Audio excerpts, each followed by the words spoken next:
There are some characters that just stick with you. For over 100 years, one of them has been this fiery, unforgettable girl. So today, we're going to dive into the world of Anne Shirley and figure out why her story, the search for a place to belong, feels like it could have been written yesterday. So, have you ever felt like you just didn't fit in? You know that feeling, right? Like you're on the outside looking in, searching for a place you can truly call home? Well, that feeling is the absolute heart of the story we're exploring. And that's the voice of our heroine, Anne Shirley. She's an orphan who has spent her entire life being shuffled from place to place, and all the while, she's driven by this one single powerful desire to finally have a real home. Okay, so let's set the scene. Our story kicks off at a farm called Green Gables. It's home to these two quiet, aging siblings, Marilla and Matthew Cuthbert. They're practical people, and they need some help on the farm. So they decide to adopt an orphan boy. A pretty practical solution to a practical problem, right? But instead of the boy they were expecting from the asylum, they get her. There's this monumental mix-up, and suddenly this incredibly talkative, dramatic, and fiercely intelligent girl shows up on their doorstep. Can you just imagine poor, shy Matthew Cuthbert going to the train station expecting a farmhand and finding Anne instead? So who is this girl?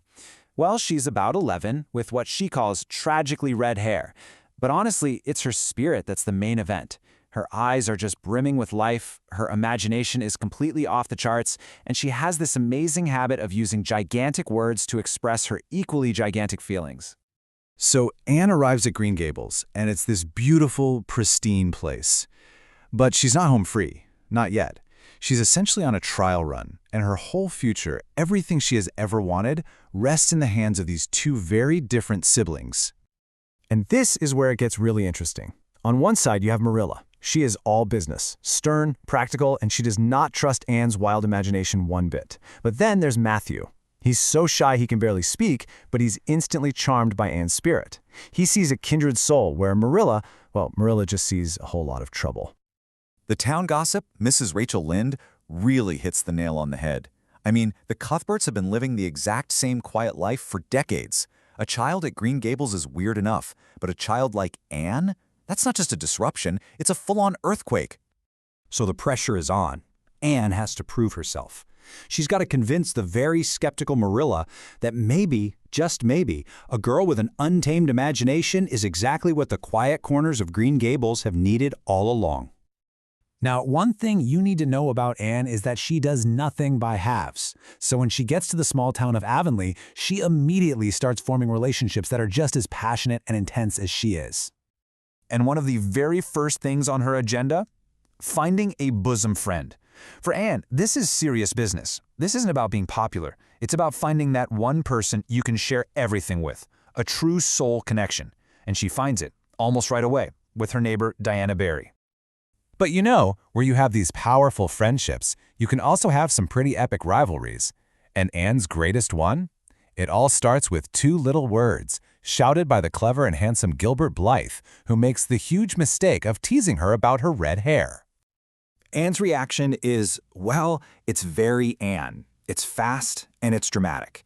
She takes her school slate and cracks it right over Gilbert's head, in front of everyone. She's so deeply humiliated that she vows right then and there she will never, ever forgive him. And that one moment, it defines their relationship for years. Anne channels all of that anger into this fierce academic rivalry. She is determined to beat him in every single class.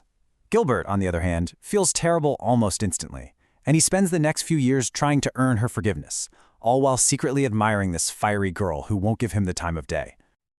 So, what is it that makes Anne so unforgettable? What's at her core? It really all comes down to one thing: her imagination. I mean, it's basically her superpower. It's what got her through a tough, lonely childhood, and it's how she colors her entire world. She doesn't just look at a pond, she sees the lake of shining waters. A path lined with apple trees? To her, that's the white way of delight. For Anne, the world isn't just what it is, it's what it could be. And honestly, it's a great reminder for all of us to find a little bit of magic in the mundane. Of course, having an imagination that big and that active can definitely get you into trouble. Anne is famous for getting into what she calls scrapes. These situations where her big, romantic ideas smash head-on into cold, hard reality. And the results are usually, pretty hilarious. Let me give you the perfect example, the Lily Maid incident. She decides it's a great idea to reenact a tragic poem by floating down the pond as a dead maiden in a boat. Surprise, surprise, the boat is leaky and starts to sink. She ends up clinging for dear life to a bridge piling, only to be rescued by the one person she swore she'd never speak to again, Gilbert Blythe. So, beyond all the scrapes and rivalries, why do we still talk about this book, written way back in 1908? It's because it's absolutely packed with timeless lessons about navigating life, friendship, and, finding yourself. One of the book's biggest ideas is this search for kindred spirits. The people who just get you on a deep level. For anyone trying to find their tribe, whether it's in school or online, it's just this beautiful reminder to seek out the people who appreciate you for exactly who you are. So what are the big takeaways? Anne's journey teaches us to embrace our imagination, to value deep friendships over just being popular, and to never, ever be afraid of being different.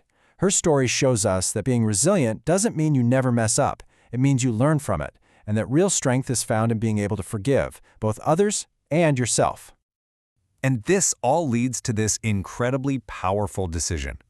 After working so hard, Anne wins a prestigious scholarship to college. It's her dream come true. But when Matthew suddenly passes away and Marilla's health is at risk, Anne gives up her scholarship to stay home, securing the future of the only real home she has ever known. And that choice reveals such a profound truth. Sometimes the big, flashy ambition isn't the right path. Anne learns that a fulfilling life isn't always about chasing the biggest dream, but about finding joy and purpose right where you are, with the people you love. Anne often talks about being excited for the bend in the road, the unknown part of the future you can't see yet.